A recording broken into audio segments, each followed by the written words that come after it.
ऐसे ही संभाजी महाराज के टाइम पे भी कुछ जयचंद थे, ऐसे ही झांसी की रानी के समय भी जयचंद थे, ऐसे हर एक योद्धा के साथ में कोई ना कोई जयचंद होते थे।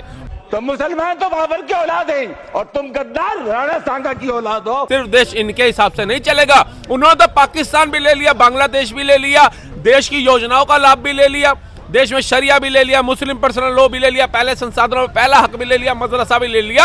हिंदुओं ने लिया क्या है आज तक मुझे कोई एक उदाहरण बताइए। आपने देखा बजरंग दल ने अगर उसकी कब्र तोड़ने की बात कही तो किसी मुसलमान के घर के अंदर आगजनी करी, किसी मुसलमान की गाड़ियां तोड़ी, किसी मौलाना को मारा। ये सारा उग्रपन इन्हीं के अंदर क्यों है?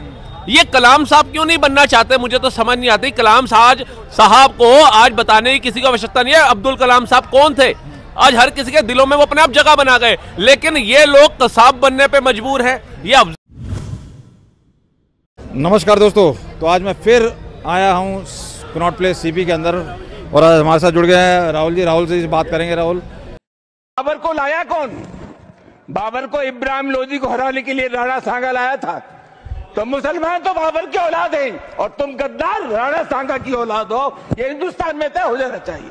अगर बाबर की तो आलोचना करते हैं, राणा सांगा की आलोचना नहीं करते।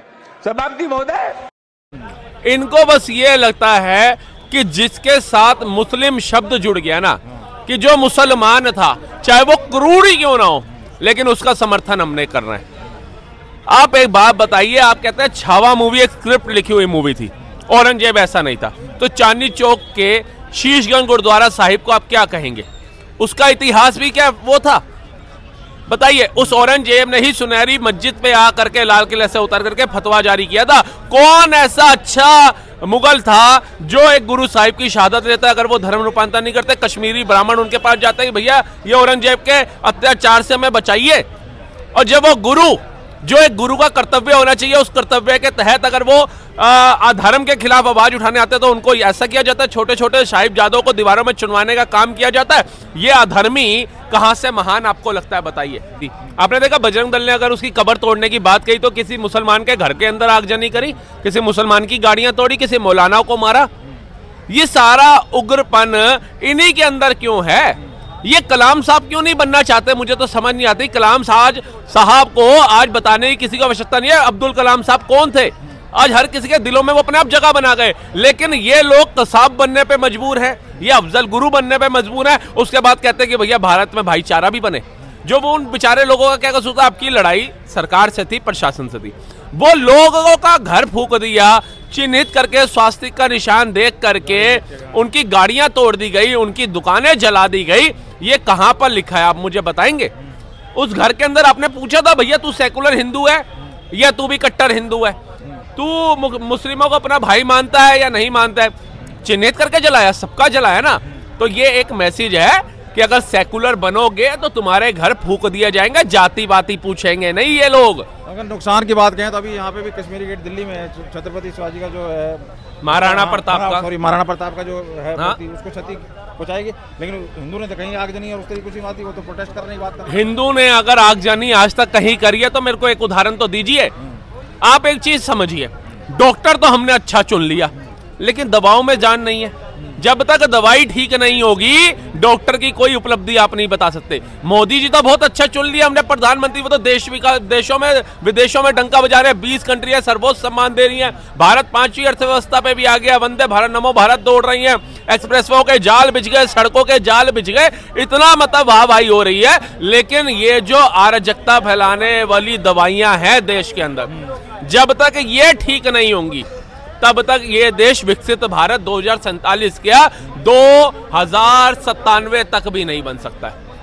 कई मुस्लिम क्या कहेंगे, वो जो मौलवी हैं जो भी इनके होते हैं, जो तो ये बेड़ा कह रहे हैं कि छावा पे प्रतिबंध लगा। छावा दिक्कत दिख रही है उनको, छावा पे से अच्छा है ये अब्बू आजमी जैसे लोगों पे प्रतिबंध लगाओ, ओबीसी पे प्रतिबंध लगाओ, और ऐसे मौलाना जो मुस्लिमों को भड़काने का काम करते हैं इनके ऊपर प्रतिबंध लगाओ। अपने आप भाईचारा मजबूत हो जाएगा, अपने आप आपको दिख जाएगा कि भारत के अंदर अराजकता नहीं है। भारत में जब शांति होती है तो बयान हम जब भी सुनते हैं तो पता चलता है ओबीसी ने बोल दिया बयान कि योगी मठ चले जाएंगे, मोदी पहाड़ों में चले जाएंगे, तुम्हें बचाने कौन आएगा? देश का माहौल खराब। उसके बाद उसका भाई आ जाता है 15 मिनट के लिए पुलिस हटा दो, हम बता देंगे कितने, देश का माहौल खराब हो जाता है। फिर एक अफजल बनकर के आ जाता है, साक्षी के टुकड़े कर देता है, फिर देश का माहौल खराब हो जाता है। फिर कुछ लव जिहाद के अंदर बहन बेटियों को पताड़ना देते हैं, फिर देश का माहौल खराब होता है। फिर मदनी जैसे मौलाना बयान देते हैं, देश का माहौल खराब होता है। फिर आप कमी नहीं छोड़ता तो अब्बू आजमी जैसा नेता आ जाता है मुसलमानों का, वो बयान देता है, देश का माहौल खराब होता है। आप बताइए, मोदी जी का, योगी जी का, नितिन गडकरी का, एस जयशंकर का, सीतारमण जी का, कैबिनेट के जितने भी मिनिस्टर बैठे हैं, जितने भी नेता बैठे, किसी एक ने भी बोला हो कि हिंदुओं अगर ये तुम्हारे को एक आंख दिखाए तो इनकी आंखें निकाल लेना। मुसलमानों को यहां रहने का राइट किसी एक ने नहीं बोला, लेकिन मुस्लिम नेता आए दिन इतनी चीजें बोलते हैं सनातन धर्म को लेके। महाकुंभ तक नहीं छोड़ा जाता, श्री राम मंदिर नहीं छोड़ा जाता इस भारत के अंदर, लेकिन इफ्तियार पार्टी के अंदर आपको सोनिया गांधी जी भी बैठी हुई दिख जाएंगी, जया बच्चन भी बैठी हुई दिख जाएंगी, अखिलेश यादव भी बैठे हुए दिख जाएंगे, खड़गे साहब भी बैठे हुए दिख जाएंगे, लालू प्रसाद यादव भी बैठे दिख जाएंगे। साहब को तो त्रिवेणी के अंदर दिखाई देगा वो किला अकबर का, बताइए ना। मैं तो कहता हूँ इनको लोग नहीं दिखे, इनके पूर्वज थे। आपको पता होगा कि कहते थे जयचंद होते थे पृथ्वीराज चौहान के टाइम पे, ऐसे ही संभाजी महाराज के टाइम पे भी कुछ जयचंद थे, ऐसे ही झांसी की रानी के समय भी जयचंद थे, ऐसे हर एक योद्धा के साथ में कोई ना कोई जयचंद होते थे। उन जयचंदों की जो नाजायज औलादें थी ना, वो कहीं ना कहीं आज भी भारत की राजनीति में पनप रही हैं, जो आए दिन महाकुंभ को बताएंगे धोखा, राम मंदिर को बताएंगे धोखा, हिंदुओं को बताएंगे धोखा, सनातन धर्म को बताएंगे धोखा, एड्स, डेंगू, मलेरिया, क्योंकि ये औलादें तो उन्हीं की पीढ़ी दर पीढ़ी चलती आ रही है ना।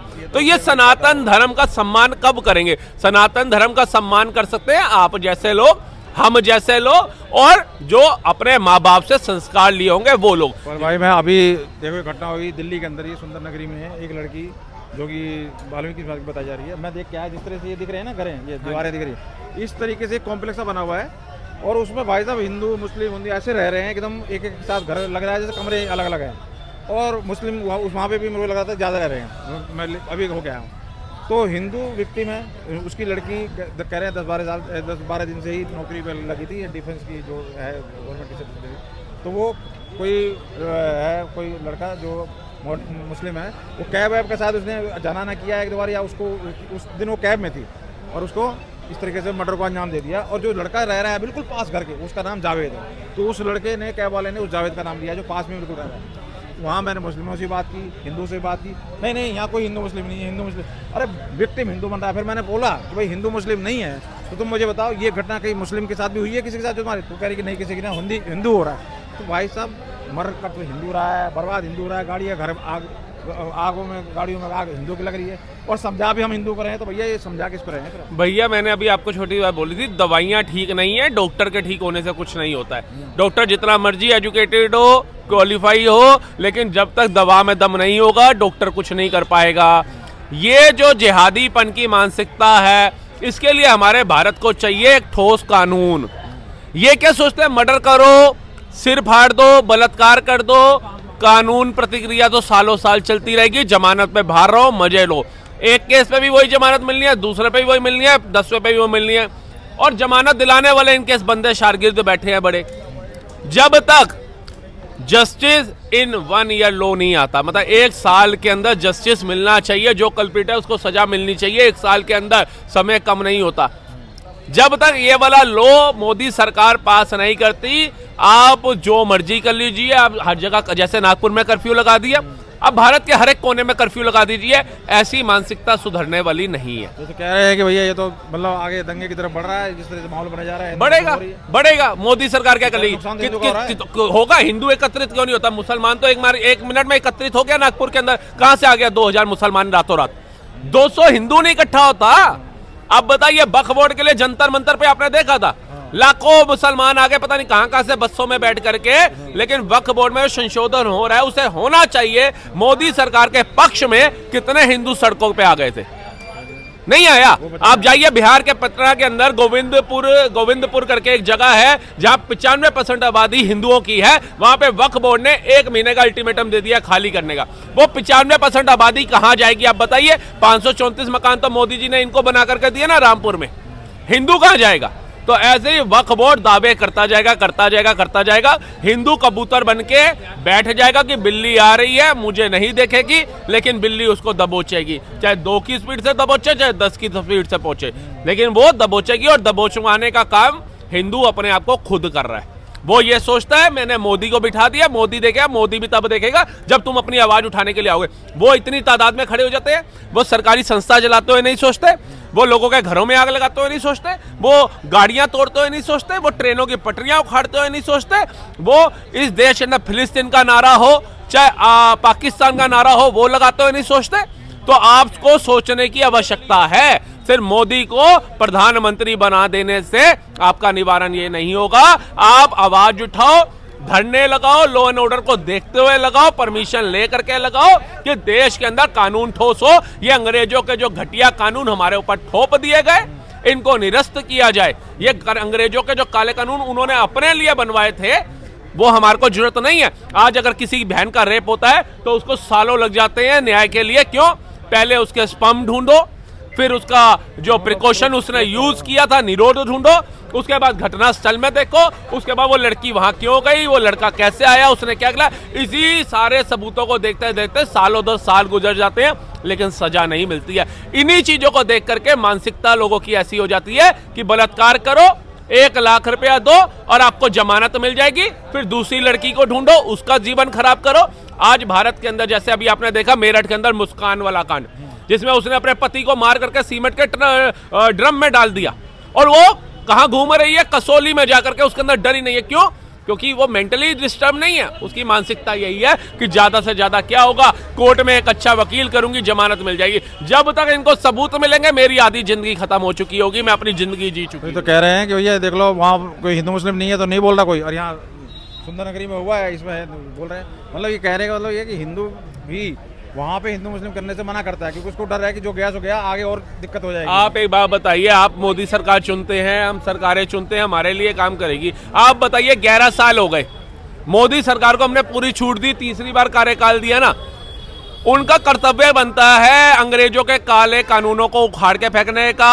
और बाबा साहब भीमराव अंबेडकर ने जो संविधान बनाया, उसके बाद जो उसमें संशोधन करके इन लोगों को मजबूत करने के लिए जो कांग्रेस ने कानून बनाए, उनकी धज्जियां उड़ा करके निरासार करने का। कहा तो जाता है कि तेल लगा के डाबर का नाम मिटा दो बाबर, लेकिन वो क्या नहीं, आप बुरा ना मानो, उससे क्या हो गया। आज जाकर के देखिए औरंगजेब की कब्र पे सिक्योरिटी फोर्स बिठा दी गई, महाराष्ट्र पुलिस नहीं बिठाई कि बाहर से कोई आया या मुसलमान चले गए।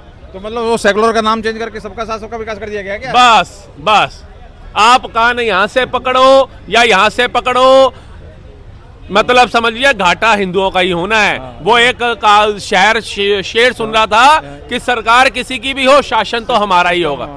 तो इसमें कोई वो नहीं है। तो आदित्यनाथ ने थोड़ा डंडा टाइट करके रखा हुआ है, और एक हेमंत बिस्व शर्मा ने। ये 2 राज्यों के अंदर इन 2 मुख्यमंत्रियों ने ही डंडा टाइट करके रखा हुआ है। बाकी अगर मैं देखूं 19 में से 17 राज्य, तो वहां इनको इतनी छूट दे रखी है कि इनके मंसूबे ऐसे हैं कि ये आए दिन जाकर के कहां दंगा कर देंगे, कौन सी बहन बेटी को काट के फ्रिज में डाल देंगे, किसकी गर्दन उतार देंगे, इनका कोई नहीं समझ सकता।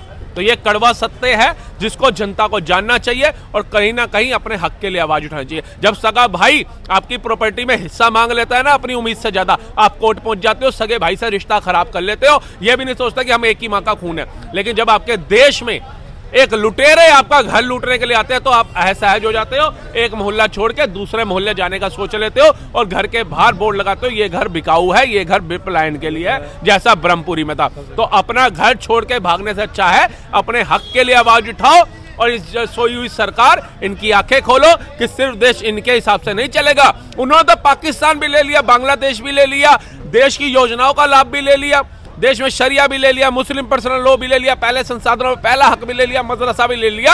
हिंदुओं ने लिया क्या है आज तक मुझे कोई एक उदाहरण बताइए, या कांग्रेस ने जो भी संशोधन किए वो कोई भी एक हिंदुओं के लिए, देश के लिए, राष्ट्र के लिए, भारतीय संस्कृति के लिए एक भी काबिले तारीफ हो कानून, तो मैं नतमस्तक हो जाऊंगा राहुल गांधी जी के। ये भी यही हुआ, उससे भी क्या हो रखा है, उससे भी एक तरह जहां हाथ रख दिया, महाकुंभ कह रहे हैं, कभी संसद को कह रहे हैं, कभी इसको कह रहे हैं। मैं आपको बताता हूँ, वो कह नहीं रहे हैं, जिस हिसाब से हिंदू सोया हुआ है, जिस हिसाब से हिंदू को सिर्फ अपने घर में आज मटर पनीर की सब्जी खानी याद आ रही है, ऐसे ही सोया रहा तो जो कह रहे हैं वो करके भी दिखाएंगे। ये भी याद रखना। 1500 साल पुराना तमिलनाडु में मंदिर ले सकते हैं वो लोग।